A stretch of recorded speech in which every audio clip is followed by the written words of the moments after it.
उसे क्या दुख है? वो एक मामूली व्यवसायी की पत्नी है। उसका पति और पुत्र व्यापारी दल के साथ जंगल के रास्ते जा रहे थे, पर पीछे रह गए। जब लोग खोजने के लिए वहां वापस लौटे तो पाया वो मरे पड़े थे। उन्हें किसी डाकू ने मार डाला था। उनकी उंगलियां कटी हुई थी, जिससे लोगों को विश्वास हो गया है कि ये काम एक अंकुर नाम के भयानक डाकू का है, क्योंकि वो अपने शिकार की उंगलियां काट डालता है। मैंने इस डाकू के विषय में लोगों को बातें करते हुए सुना है। आनंद, क्या तुम उसके संबंध में कुछ जानते हो? भगवान, कहते हैं कि वो एक ज्ञानी पिता का पुत्र है। उसने खुद भी तक्षशिला में शिक्षा प्राप्त की है। लोग कहते हैं कि वो एक अत्यधिक प्रतिभाशाली विद्यार्थी था, परंतु कुछ सहपाठियों की ईर्ष्या के कारण उसे ज्ञान का मार्ग छोड़ देना पड़ा और उसने अपराधी जीवन अपना लिया। राजा के सैनिक लंबे समय से उसका पीछा कर रहे हैं, पर वो इतना चालाक है कि उनकी पकड़ में नहीं आता। इस तरह से उसे कभी नहीं पकड़ा जा सकता। सैनिक भाले और चाबुक के बल पर लोगों को कुचल तो सकते हैं, मगर उनका आचरण नहीं बदल सकते।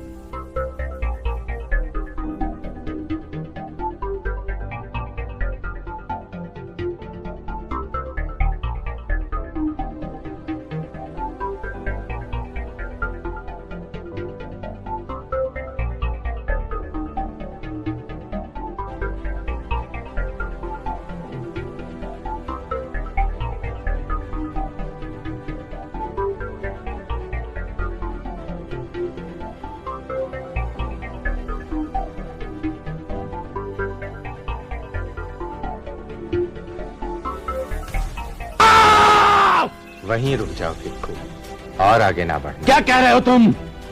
मैं क्या तुम्हें भिक्खू दिखता हूं? अंगुरलाल, मेरी बात ध्यान से सुनो। मैं तुम्हें तुम्हारे विषय में कुछ ऐसी बातें बताना चाहता हूं जो तुमने कभी नहीं सुनी। ए साधु, तू अब कौन सी चाल चलने वाला है भगत? मैं तेरी बात पर भरोसा करने वाला नहीं। देखो, मेरे पास कोई अस्त्र नहीं है और ना ही मेरे साथ सहयोगी हैं जो तुम्हें हानि पहुंचाएं। तुम बहुत देर से छिपकर मुझे देख रहे हो और जानते हो कि मैं सच कह रहा हूं। मेरा यही अनुरोध है कि तुम मेरी बात सुनो।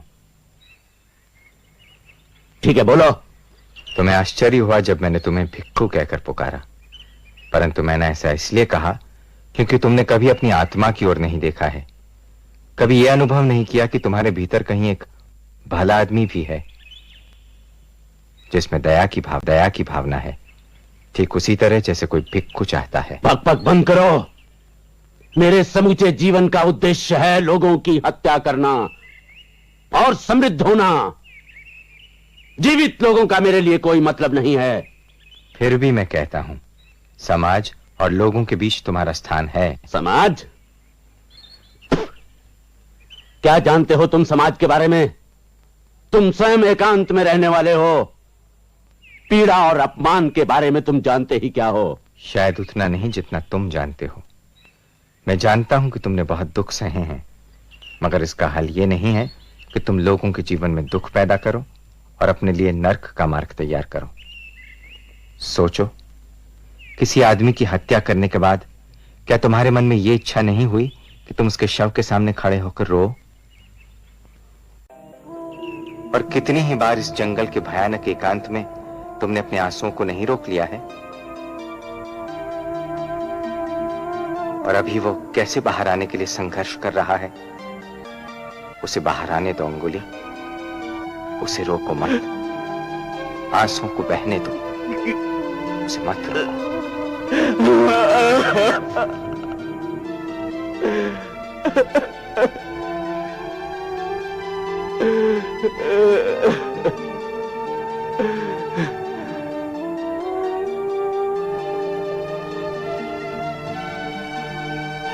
मेरी दबी हुई स्मृतियों, आंसुओं और पीड़ाओं को मुक्त करने वाले तुम कौन हो? क्या अधिकार है तुम्हें?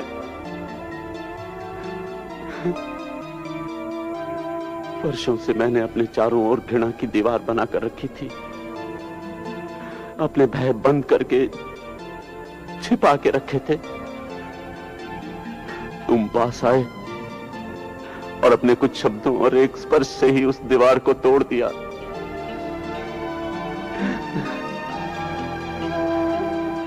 मैं अपने जीवन को बचाने के लिए ही संसार से भाग आया था, किंतु तुमने उसे नष्ट कर दिया। कैसे जीवित रहूंगा अब मैं? कहां जाऊं अब मैं?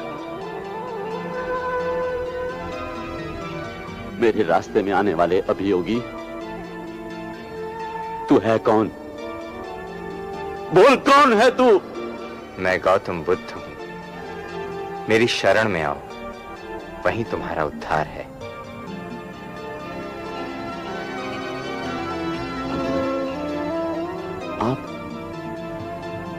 आप हैं भगवान? मेरी रक्षा अब कहीं नहीं हो सकती। मैंने इतने पाप किए हैं जितने कोई दो जीवन में भी नहीं कर सकता। डाकू के रूप में तुम्हारा जीवन अब समाप्त हो चुका है। मैं तुम्हें अपने आदेश से भिख को नियुक्त करता हूं। ये एक नया जीवन है। नए सिरे से सब कुछ आरंभ करने का अवसर है तुम्हारे पास। नहीं, मैं पहचान लिया जाऊंगा। लोग मुझे पत्थर मारेंगे, मेरी जान लेने की कोशिश करेंगे। इससे भी बुरा हो सकता है। तुमने जो हत्याएं की हैं, ये उन्हीं का फल है। सभी पीड़ाओं के कारण तुम ही हो। तुमने जो कर्म किए हैं, उसका फल तो तुम्हें भोगना ही होगा। जब तक जीवन चलता रहता है, कर्मों के फल भी मिलते रहते हैं। क्या तुम्हारे भीतर उन्हें स्वीकार करने का साहस है? हाँ भगवान, मैं जी रहा था, उससे तो कोई भी स्थिति अच्छी हो सकती है।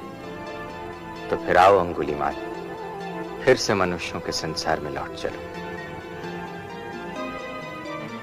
महावत अंकुश से हाथी पर नियंत्रण पाता है, किंतु भगवान बुद्ध दया से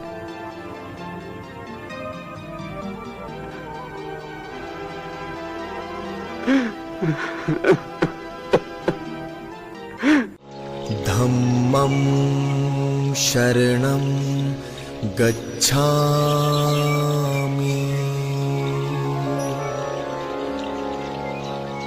धम्मं